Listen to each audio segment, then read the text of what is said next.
Kadang kamu merasa seperti kumpulan potongan kepribadian orang lain.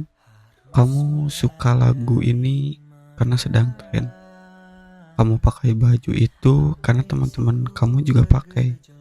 Bahkan cara kamu bicara pun pelan-pelan mirip sama orang yang sering kamu tonton di layar HP. Sampai di sebuah titik kamu gak tahu lagi mana bagian yang asli dari diri kamu dan mana yang cuma pinjeman supaya kamu gak dianggap aneh. Di dunia yang serba dinilai lewat angka, lewat jumlah likes, views, atau seberapa cepat kamu balas chat, kamu tanpa sadar tumbuh menjadi seorang people pleaser. Kamu jadi sebuah bunglon.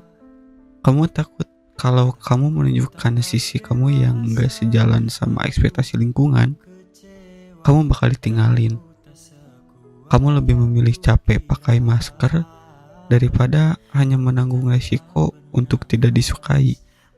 Yang pada akhirnya diri yang asli itu kamu simpan rapat-rapat di laci yang paling bawah sampai kamu sendiri lupa kuncinya ada di mana. Kamu gak lagi hidup untuk diri kamu sendiri. Kamu hidup untuk memastikan orang lain gak kecewa sama kamu. Tapi ironinya semakin kamu berhasil bikin orang lain senang, semakin kamu merasa asing sama cermin di depan kamu sendiri. Ternyata harga yang harus dibayar untuk bisa diterima semua orang adalah kehilangan diri kamu yang paling jujur. Tuntutan untuk selalu disukai pada akhirnya gak cuma berhenti di dunia nyata. Rasa haus akan validasi itu pindah ke tempat yang lebih melelahkan lagi. Tempat di mana kamu bisa mengedit setiap inci dari hidup kamu supaya terlihat sempurna. Tempat di mana kamu mulai menciptakan sosok baru yang mungkin lebih keren, lebih vokal, tapi justru bikin kamu merasa kesepian saat layar handphone itu mati. Karena ternyata punya sebuah kepribadian yang kamu buat sendiri atau Gen Z sering dikenal dengan second account pun belum tentu menjamin kamu sudah menemukan diri kamu yang sebenarnya. Banyak dari kita semua yang punya dua dunia, termasuk kamu. Ada versi diri kamu di akun utama yang rapi banget, estetik banget, dan selalu terlihat punya hidup yang terkendali. Dan ada versi diri kamu di second account atau akun yang bukan utama, tempat kamu bebas marah-marah, menunjukkan sisi rapuh, atau sekadar jadi aneh tanpa takut dihakimi. Pertanyaannya, kamu yang asli yang mana? Lucu ya, kamu sering merasa lebih hidup di balik layar ponsel daripada saat sedang bertatap muka. Di internet, kamu bisa jadi orang yang paling vokal, paling berani, atau paling lucu, yang bahkan kriteria itu berbanding terbalik dengan diri kamu di dunia nyata. Dan begitu HP kamu ditaruh, kamu kembali jadi sosok yang cemas, sulit, mulai percakapan, dan yang merasa gak cukup baik-baik saja. Jurang ini yang bikin kamu makin capek. Kamu lelah terus merawat sosok digital yang supaya tetap terlihat menarik. Sementara diri kamu yang di dunia nyata malah makin terlantar dan bahkan gak terurus. Kamu terjebak dalam kompetisi melawan bayangan kamu sendiri. Kamu mulai merasa kalau diri kamu yang asli itu selalu membosankan untuk ditunjukkan ke dunia.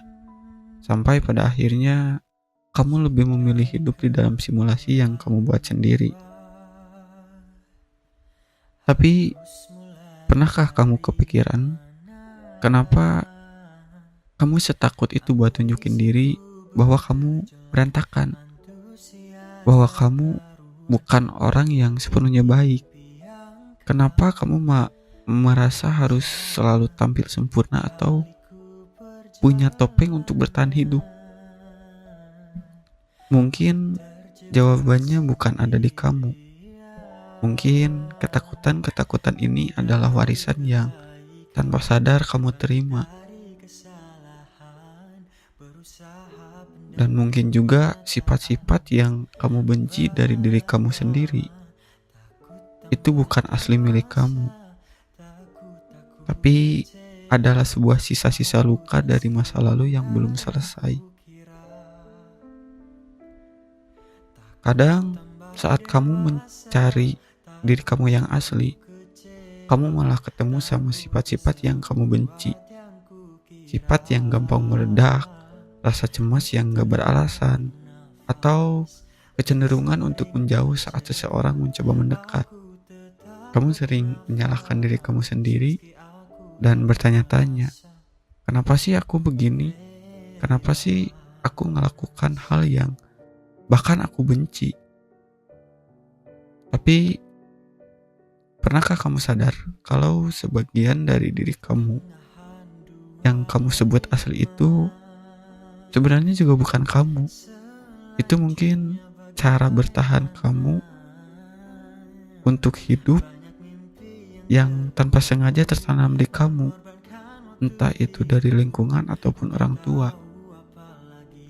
Itu mungkin luka masa kecil yang gak pernah diobati, lalu tumbuh menjadi karakter yang kamu pakai hari ini. Kamu adalah generasi yang mungkin saja dipaksa dewasa oleh keadaan, tapi di saat yang sama juga, kamu juga yang memikul beban dari generasi sebelumnya. Kamu bingung mana yang benar-benar karakter bawaan dan mana yang cuma mekanisme pertahanan, karena dulu kamu gak merasa aman untuk menjadi diri sendiri. Mencari diri yang asli pada akhirnya jadi perjalanan yang melelahkan, karena kamu harus sibuk memilah-memilah yang bahkan kamu tidak tahu kriteria apa yang harus kamu pilih.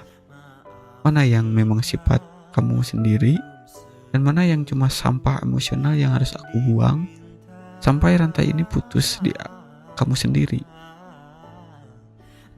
Setelah lelah memilih dan memilah mana yang asli ataupun yang warisan, pada akhirnya sampai pada suatu kesimpulan yang mungkin terasa pahit, bahwa ternyata untuk menjadi diri sendiri itu butuh lebih dari sekadar kejujuran, butuh keberanian yang sangat besar, keberanian untuk tidak lagi peduli pada apa kata dunia, dan keberanian untuk merelakan orang-orang yang mungkin gak akan suka sama sosok kamu yang baru.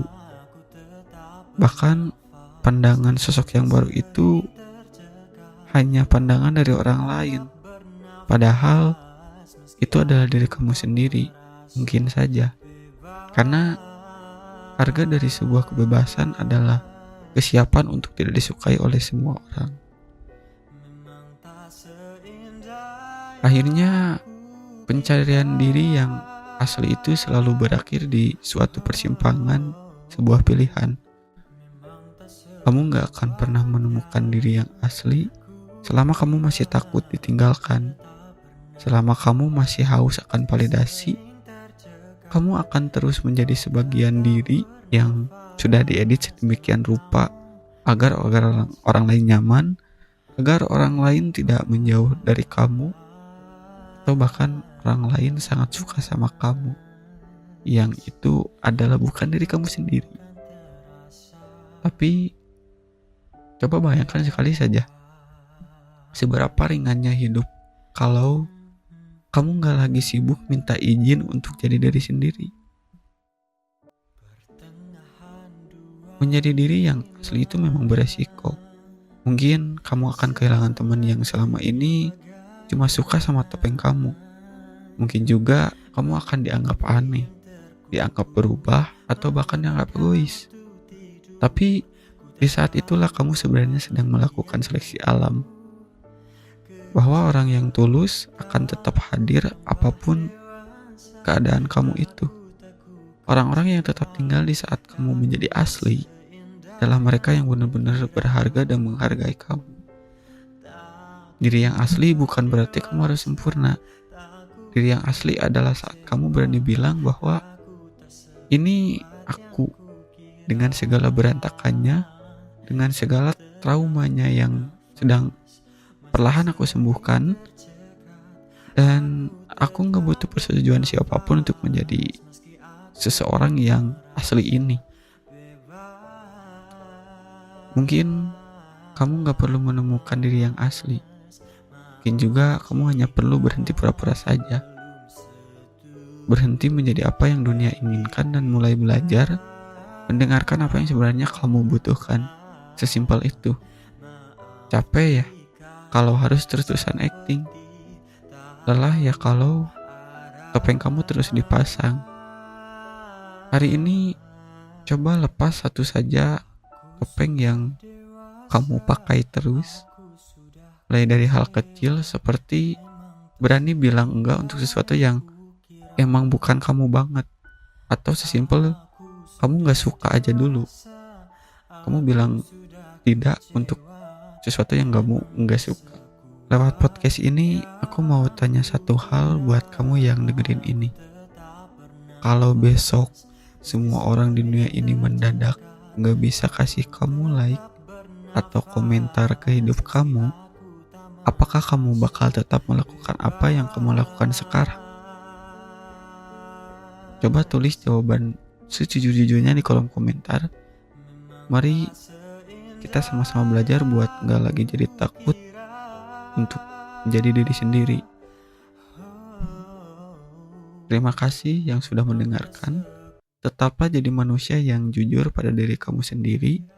Meskipun itu sulit, tapi dengan perlahan pasti kamu bisa melakukan hal itu. Sampai jumpa di cerita selanjutnya dan semoga kamu selalu bahagia.